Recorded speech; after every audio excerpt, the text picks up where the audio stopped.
जय श्री राधे कृष्णा। मेरा नाम है पूजा। क्या वाकई डर के आगे जीत है, या ये सिर्फ किसी विज्ञापन या मूवी का डायलॉग मात्र है? मूवी में तो आपने ऐसी बहुत सी चीजें देखी होंगी जिनका वास्तविक दुनिया से दूर दूर तक कोई लेना देना नहीं होता। खैर, हम उस पर नहीं जा रहे, पर डर के आगे जीत है या नहीं ये हम आगे समझेंगे। पर उससे पहले थोड़ा संक्षेप में ये जान लें कि डर आखिर है क्या।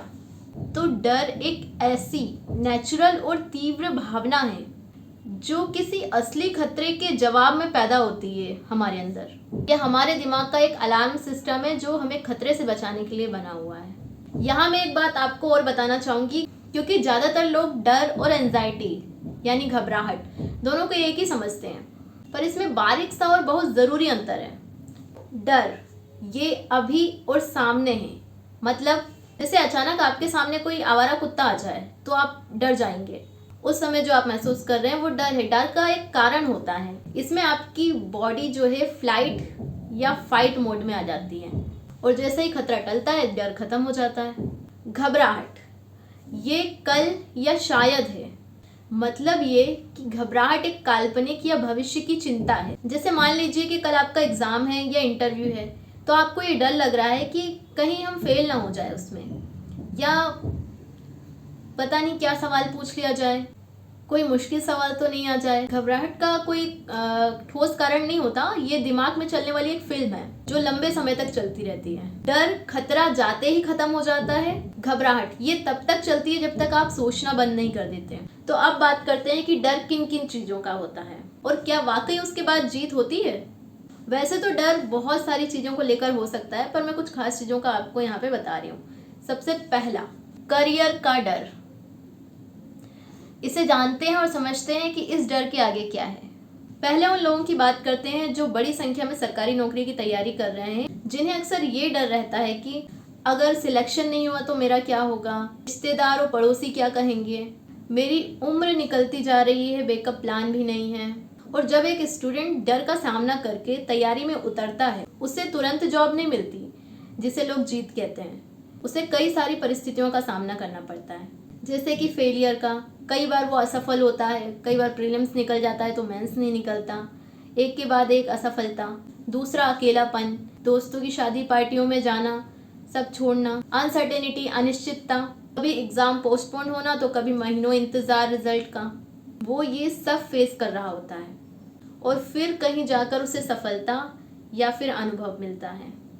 ये समझना भी बहुत ज़रूरी है, डर के तुरंत बाद जीत आपका इंतज़ार नहीं कर रही होती।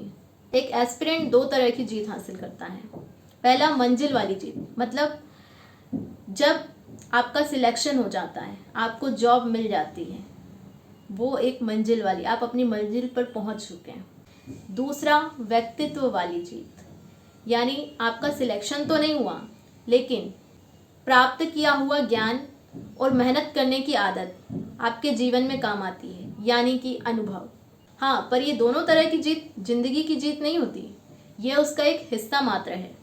दूसरा, ऐसे लोग जो कोई स्टार्टअप या बिजनेस कर रहे हैं, वो जब स्टार्टअप शुरू करते हैं तो उन्हें भी ये डर रहता है कि कहीं उनका भारी नुकसान ना हो जाए, पर साहस दिखाकर अगर वो कदम बढ़ाते भी हैं तो उन्हें तुरंत सफलता नहीं मिलती है।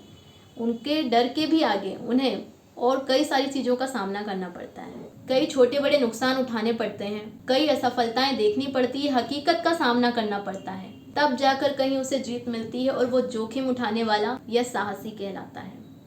कहने का तात्पर्य यह है कि चाहे आप नौकरी की तैयारी कर रहे हो या कोई स्टार्टअप, दोनों ही सिचुएशन में डर के आगे आपको कई सारी परिस्थितियों का सामना करना पड़ता है, जिन्हें हम बहुत कम हाईलाइट करते हैं, और हमारा फोकस जीत पे ही होता है, जो कि तभी तय है जब डर के बाद आई चुनौतियों का हम सामना करें। इसलिए इनको ध्यान रखना सबसे ज़्यादा ज़रूरी है, क्योंकि इंसान पहाड़ों से नहीं, छोटे छोटे पत्थरों से ही ठोकर खा के गिरता है। अब आता है रिलेशनशिप में डर। इसमें डर के आगे जीत है कहने के बजाय डर के आगे सच्चाई है कहना ज़्यादा सही होगा। एग्जाम्पल के लिए, आप किसी से अपने दिल की बात कहना चाहते हैं, डर लग रहा है रिजेक्शन का, दोस्ती खोने का, इज्जत का कि लोग क्या कहेंगे। यहाँ डर के बाद इंतज़ार का तनाव, दिल टूटना, ये सारी चीज़ें होंगी, और आपको तुरंत जीत ही मिले ये फिक्स नहीं है। लेकिन यहाँ जीत का मतलब हमेशा हाँ सुनने से नहीं है। अगर आपको ना भी सुनना पड़े और आप उस मानसिक बोझ से आज़ाद होकर आगे बढ़ते हैं तो वो भी आपकी जीत है। रिलेशनशिप में डर के आगे स्पष्टता होती है, चाहे जवाब हाँ में हो या ना में। आप उस अनसर्टेनिटी की जेल से बाहर आ जाते हैं, आज़ाद हो जाते हैं, जो आपको अंदर ही अंदर खा रही थी। आइए इस डर के टॉपिक को हम कुछ फेमस पर्सनालिटी के माध्यम से भी समझते हैं। कुछ फेमस हस्तियां जिनकी जिंदगी को अगर आप करीब से देखेंगे तो आपको समझ में आएगा कि वहां सिर्फ जीत नहीं थी, बल्कि डर के आगे ऐसा बहुत कुछ था जिसे देखकर एक आम आदमी शायद पीछे हट जाए। पहला एग्जाम्पल है एलन मस्क का। इनका नाम शायद आपने सुना होगा। 2008 में ये अपने जीवन के सबसे बुरे दौर में थे। इनकी कंपनी स्पेस एक्स के 3 रॉकेट लगातार फेल हो गए थे और टेस्ला दिवालिया होने की कगार पे थी। डर था सारी जमा पूंजी खोने का, दुनिया के सामने फेलियर या पागल साबित होने का। पर उस डर के बाद क्या हुआ? उन्हें अपनी सारी संपत्ति बेचनी पड़ी, लोगों से उधार लेके वे अपने मकान का किराया देते थे, भयंकर तनाव झेलना पड़ा। जीत तुरंत नहीं हासिल हुई उन्हें, लेकिन हाँ, उन्होंने साहस दिखाया, आगे कदम बढ़ाया, इन सभी चुनौतियों का सामना किया, तब जाकर आज स्पेस एक्स दुनिया की सबसे बड़ी प्राइवेट स्पेस कंपनी है। दूसरी फेमस हस्ती है जेके रॉलिंग। हैरी पॉटर लिखने से पहले वो एक सिंगल मदर थी। उनके पास नौकरी नहीं थी और वो डिप्रेशन से जूझ रही थी। डर था कि क्या कोई मेरी कहानी पढ़ेगा, उनकी बेटी को वो कैसे पालेंगी। लेकिन उन्होंने डर को छोड़कर डर के आगे कदम भी बढ़ाया तो उन्हें क्या मिला? उन्हें 1-2 बार नहीं 12 बार पब्लिशर ने रिजेक्ट कर दिया। उन्हें रिजेक्शन मिला, लेकिन उन्होंने लिखना बंद नहीं किया। इसी धैर्य के कारण बाद में उन्हें जीत हासिल हुई। तीसरा नाम है सुधा चंद्रन, भारत की मशहूर डांसर और एक्ट्रेस। उनका एक एक्सीडेंट में पैर काटना पड़ा था।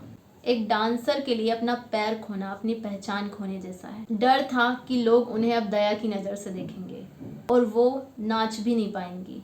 जब वो आगे बढ़ी, जब उन्होंने डांस शुरू किया तो भयानक शारीरिक दर्द हुआ, पैर से खून भी बहने लगा।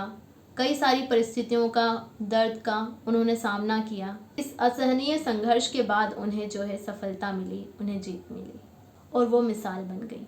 इन सब में एक बात कॉमन है, डर के ठीक बाद जीत का कोई बोर्ड नहीं लगा था। उसके बाद संघर्ष, दर्द और रिजेक्शन की एक लंबी सुरंग थी। जो उस सुरंग में चलता गया वो जीत तक पहुंच गया। और हाँ, डर हमेशा नेगेटिव चीज़ों में ही होता है। डर चाहे किसी भी चीज़ का हो, पर जीवन की गति तो हमारे डर से अनजान अपने मार्ग पर चलती रहती है। भय के कारण तो भविष्य नहीं बदलता, बस हमारा मन रोग से भर जाता है। इसलिए डर का सामना तो हमें करना ही है, पर ये ध्यान रखते हुए कि सफलता या अनुभव तुरंत नहीं मिलेगा। मुझे एक मूवी का डायलॉग याद आ रहा है जो कि मुझे पसंद भी है और वो सही भी है एक्चुअली, कि किसी को इतना भी मत डराओ कि डर ही खत्म हो जाए। तो कितना ही डरा पाएगा ये डर आपको? आपसे ज़्यादा शक्तिशाली और कोई नहीं है। सभी तरह की परिस्थितियों का सामना करने के लिए हमें तैयार रहना होगा, तभी ग्रोथ भी संभव है। बस हमें अपने मन पर विजय हासिल करनी है, क्योंकि भय किसी परिस्थिति का नाम नहीं, मनोस्थिति का नाम है। मिलते हैं नेक्स्ट वीडियो में। Take care, see you soon.